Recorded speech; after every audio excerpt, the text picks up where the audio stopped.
Hi, welcome to the Explication Journal walkthrough. The purpose of this video is just to zoom in on particular parts of the model Explication Journal that you guys have already taken a look at and talk about their component parts just to get a better idea of specific characteristics of this assignment so you can be a little bit more successful than you otherwise might be. Now we're working with the Explication Journal instructions at this point. You're going to see a few highlighted sections. I just want to emphasize you guys have already read this and you've already taken the quiz covering it, but I just want to emphasize a few things. Again, you're looking for each individual explication that's an analysis plus an interpretation needs to be no more than 2 pages, and that is at Times New Roman 12-point double-spaced formatting. If you drift onto a third page with your explication for one fictional element, you'll be asked to edit it and make it more concise. One of the things I think it's helpful to sort of try to conceptualize this assignment is you're just trying to unpack very small sections of a story based on different fictional elements. So it's not a big essay. It's not thesis driven really. You do have to interpret and have an opinion about it, but mostly that opinion is informed on what you see happening in the story. So it's not like a regular essay, but you are trying to zoom in on something very specific and then unpack it and explain how it works, and then why it's important in terms of creating meaning in the story.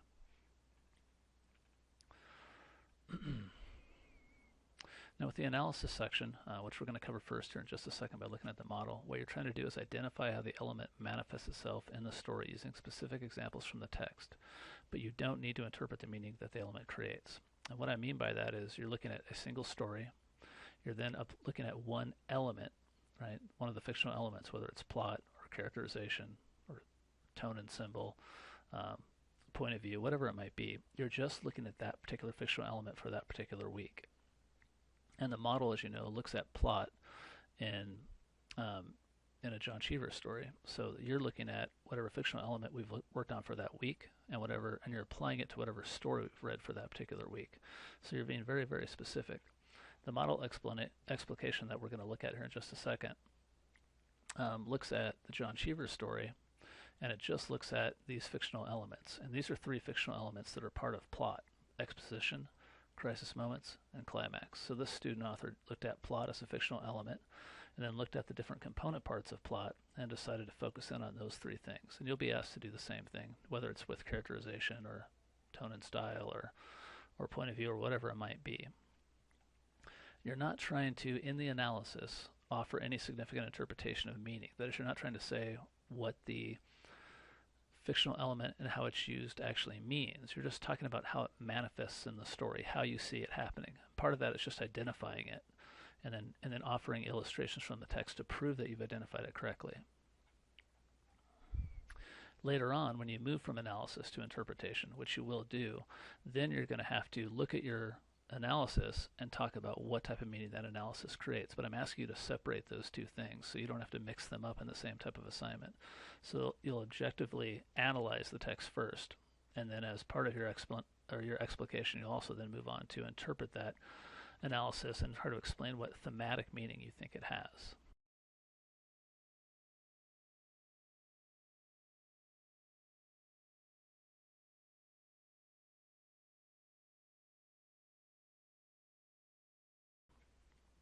There's a couple of things about the interpretation that you can consider. One is that you get to shift into the first person voice. So you can say, I think, or I read the story this way, or for me this meant, right? So it's okay to talk about how the story impacted you. That's part of your interpretation.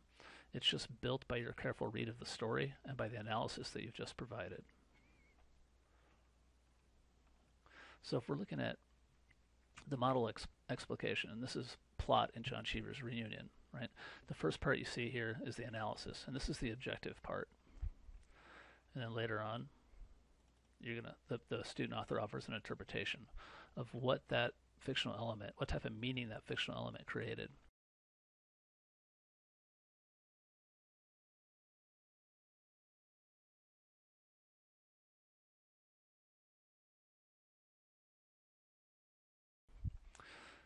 So let me talk a little bit about how I've highlighted this document. The sections that you see in green are the person describing how the fictional element manifests in the story. So exposition as an aspect of plot, right? manifests in this way, that it makes it clear that the son is excited to see his father, right? And then the student author goes on to then basically prove that, right, or illustrate that by offering a quote from the text, okay? And really all the analysis is a pattern of going back and forth between those types of descriptive moments and then short quotes that illustrate them. So here you can see a big chunk of the student author just describing how the fictional elements manifest in the story. They're objective, they don't involve interpretation, they're just sort of explaining what happened. And you only choose those sections of the story that you think have something to do with the fictional element that you're focusing on. So to focus on crisis moments, he had to give quite a bit of plot summary because that's just an aspect of this particular fictional element. You'll have to do, and you'll be asked to do, less plot summary because you'll be focusing on more specific elements like characterization. You'll only bring in parts of the plot where it's to help you explain how the fictional element manifests in the story. So again, notice this pattern. He's just describing crisis moments, how they manifest in the story. He offers some brief illustrations from the text as quotes, right? And you see them here highlighted in green. And then he returns to that same pattern, again offering illustrative quotes to back it up.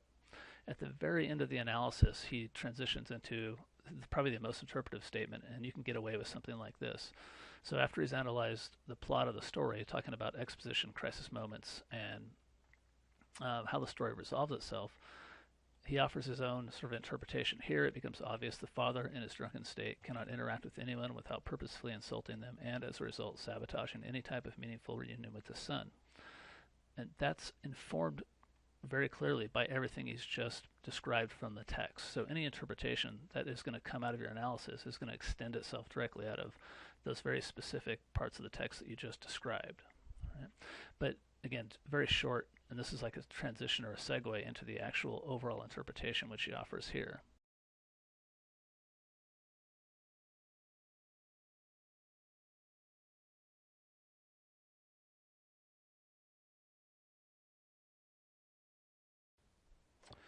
All right, so the interpretation section is meant to be shorter, maybe a quarter of a page. Right? It's interpretive, and it's meant to build off your analysis. So the analysis is basically the foundation or the scaffolding. Since I'll already have read your analysis, I'll already have that in mind, right? And you just can have a nice, tight little interpretive section here. And what I have in blue, as you just noted with the splash shot we just looked at, the sections in blue are interpretive statements. The sections in green are any part of the analysis that you need to sort of remind me about or that you felt you need to reinforce. You can have a nice, concise, summarized section of it. And then the sections that are pink or pinkish, I mean, they're interpretive sections as well, but what I want to emphasize is that in your interpretation, you can feel free to sort of have a speculative voice. I mean, you can be guessing about sort of some meaning that was left mostly implied, but had enough evidence to suggest, you know, your interpretation. So I just wanted to emphasize that this idea where he says perhaps he doesn't know, that perhaps, where it sounds like the author of the interpretation isn't totally sure, that's okay. You can, part of interpretation in this case is to sort of be speculating about what you think the story means, putting together clues. So going back to the overall construction of the interpretation, the very first sentence should be your overall, your generalized breakdown of what you think the overall theme of the story is. So here it reads, the primary theme I see is how damaged relationships between two people can become if one of them is dealing with substance abuse, right? So that's this person's interpretation of what the story Reunion actually means thematically. And it is what he meant to, it's what the story meant to this particular reader. And it's okay to acknowledge the idea that we all have baggage. So we read a story with a certain lens, right? But we see what you simply have to do is show how the different parts of the story led you to that conclusion. And it's okay if different people have different conclusions, which is why you're doing the comparative interpretations in the first place as part of that other discussion board assignment. This is the section in green here again. It's a quick reference back up to the analysis. What I don't want to have in the interpretation are long repeats of, say, plot or descriptive elements that you don't need because I've already read them in the analysis. You can just jump in and get into your interpretation.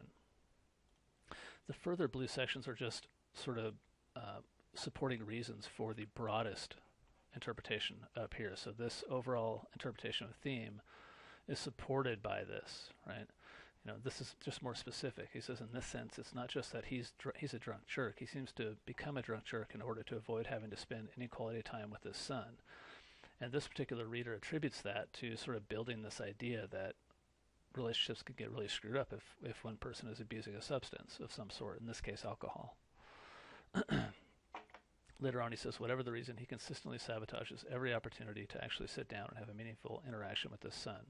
So this, again, is interpretive. It's the student author sort of looking at the father's actions, which he's described in the analysis, and talking about what they led him to understand to be meaning in the story. So he was looking at the father and those crisis moments where he was abusing the waiter and sort of avoiding discussion with his son as being the father persistently sabotaging those opportunities, which this particular reader found to be a result of being an alcoholic.